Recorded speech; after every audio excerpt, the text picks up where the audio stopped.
የአሜሪካው ፕሬዝዳንት ትራምፕ ወዳጅ አያውቁም እስኪባሉ ደርሰዋል። የአሜሪካ አጋሯ ኦማን ወታደራዊ እርምጃ ሊወሰድባት እንደሚችልም ዝተዋል። ለዛውም የኢራንና የአሜሪካ አደራዳሪ ኦማን። ዋሽንግተን በ3 ቀናት ውስጥ ኢራን ላይ ሁለተኛውን ጥቃት አድርሳለች። ኢራን ቦታው የት እንደሆነ ባታብራራውም በአሜሪካ አየር ኃይል ጦር ሰፈር ላይ ድብደባ ፈጽሜያለሁም ብላለች። እንዲሁም ኩዌት የሚሳኤልና ሰው አልባ አውሮፕላኖች ጥቃት ደርሶባታል። ፕሬዝዳንት ትራምፕም ኦማን የሆርሙዝ ሰርጥን በመቆጣጠር ረገድ ከኢራን ጋር ተባባሪ ከሆነች ወታደራዊ እርምጃ ወስዳሉ በሚል መዛታቸውን እጅግ የተወሳሰበው የመካከለኛው ምስራቅ ዛሬም ዲፕሎማሲው እየራቀ ወታደራዊ ውጥረቱ እየቀረበ መሄዱን ጠቋሚ አድርጎታል። አንድ ጋዜጠኛ በዋሽንግተን ትራምፕን እንዲህ ብላ ጠይቃ ነበር። የተከበሩ ፕሬዝዳንት፣ ኢራን ሆርሙዝ ሰርጥን መቆጣጠር ትሻለች። እርሶ ኢራንና ኦማን ሰርጡን እንዲቆጣጠሩ የሚጠይቀውን የአጭር ጊዜ ስምምነት ይቀበሉታል ወይስ እነሱ አሁኑን ሊከፍቱት ይችላሉ ወይስ እርሶ በጊዜ ሂደት እንደዛ ሊያደርጉ ይችላሉ በማለት የጠየቀች ሲሆን ፕሬዝዳንቱም በፍጹም ሰርጡ ለማንም ክፍት መሆን አለበት፣ የዓለም አቀፍ የውሃ አካል ነው፣ ማንም ሊቆጣጠሩ አይችልም፣ አካባቢውን እንከታተለዋለን፣ እዛው እናየዋለን፣ ማንም ሊቆጣጠር አይችልም፣ ያ የድርድራችን አካል ነው፣ ሊቆጣጠሩት ይፈልጋሉ፣ ግን ያንን ማንም ሊያደርግ አይችልም፣ ዓለም አቀፍ ውሃ ነው፣ ኦማን እንደማንም ነው የምትታየው፣ ልንመታቸውም እንችላለን፣ ያን ያውቁታል፣ በቃ ይቀጣሉ በማለት የተለመደ ዛቻቸውን ተናግረዋል። ውድ ተመልካቾቻችን ቻናላችንን ሰብስክራይብ እንዲሁም ቪዲዮአችን ደግሞ ሰዎች ጋር እንዲደርስ ላይክ እንዲሁም ሐሳብ አስተያየታችሁን ኮሜንት ላይ አስቀምጡልን። የአሜሪካው ማዕከላዊ እዝ ሴንትኮም በኢራን ደቡባዊ ክፍል ቁልፍ ወታደራዊ ኢላማዎችን መምታቱን ቀጥሏል።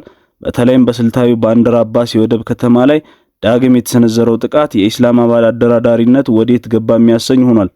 በዛ ላይ ኢራን አጸፋዊ እርምጃዋን በአሜሪካዊ ጦር ሰፈር ላይ አጠናክራ እንደምትቀጥልና ለመጀመሪያው ጥቃት ምላሽ መስጠቷን ማሳወቋም ሁኔታዎችን መልካቸውን እየለወጡ ለመፍትሄ የቀረበው ንግግራቸው እየራቀ በጠረጴዛ ዙሪያ የነበረው ዛቻም ወደ ጦር መማዘዝ ሊያመራ እንደሚችል ፍንጭ ይሰጣል።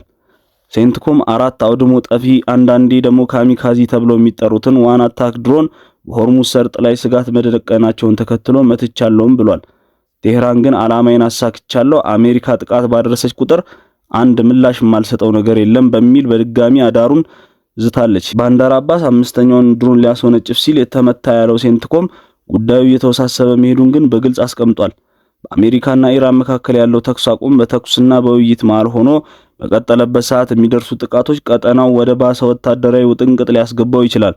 3 ወራትን ያስቆጠረው ጦርነት አንዱ በሌላው ላይ ድል አስመዘገብኩ ከማለት የተሻገረ ውጤትም አልመጣም። የኢስላሚክ ሪፐብሊክ ኦፍ ኢራን የውጭ ጉዳይ ሚኒስተር እንዳሉት US ዲማንድ have been very excessive፣ የአሜሪካን ፍላጎት እጅግ የበዛ ነው፣ መሬት ላይ የሌለ ነው፣ ምክንያት አልባም ነው። በጎረቤት ፓኪስታን እየተደረገ ያለውም ድርድር ራሷ አሜሪካ ባስቀመጠችው ቅርጽ ልክ እየሆነ መጥቷል። we haven't participated in this framework፣ በእንዲህ አይነቱ ማዕቀፍ አልተሳተፍንም። አሜሪካ በኢራን ላይ የምታደርገውን ጥቃት ራስን መከላከል ስትለው ቴህራን በዋሽንግተን ላይ የምትወስደውን እርምጃም ለተፈጸመብኝ ግፍ አጸፋዊ እርምጃ የሚል ስም አላት። አሜሪካ ማዕከል እዝ ጥቃቱ ራስን እየተከላከሉ ድርድር ማጠናከር ማለቱም አነጋጋሪ ሆኗል።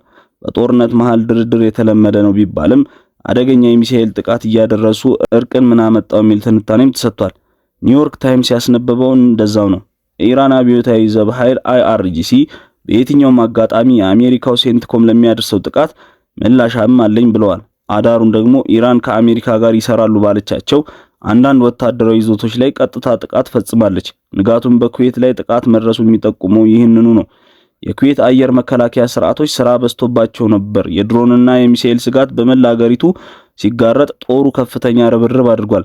ከፊት ጥቃቱን ለማክሸፍ በሚደረገው ጥረት የተሰማው ድምጽ ሁሉ ስንከላከል እንጂ ጉዳት ሲደርስብን አይደለም በሚል አስተባብላለች። ህዝቡም የደህንነት ኃይሎችን ምክር እንዲከተል ጥሪ ቀርቦለታል። ምንም እንኳን ድርድሩ መፍትሄ ያመጣል የሚል ተስፋ ቢጣልበትም ዋሽንግተን የምትወስዳቸው የተናጠለ እርምጃዎች ቴህራንን የሚያበሳጭ ሆኗል።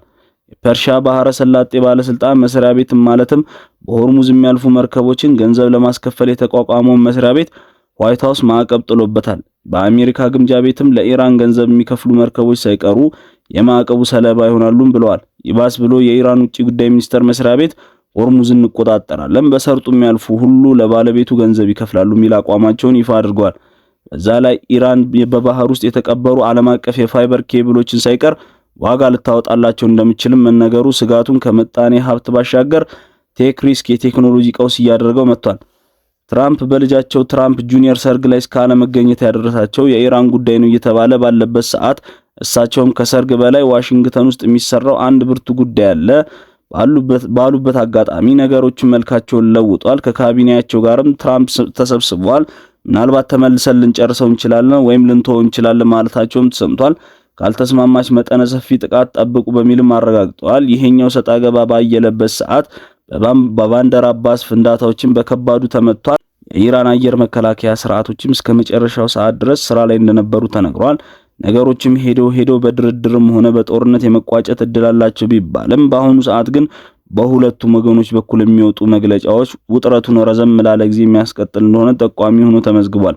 ውድ ተመልካቾቻችን ቻናላችንን ሰብስክራይብ እንዲሁም ደግሞ ቪዲዮአችን ደግሞ ላይክ በማድረግ ሀሳብ አስተያየታችሁን ኮሜንት ላይ አስቀምጡልን እንላለን። መልካም ቆይታ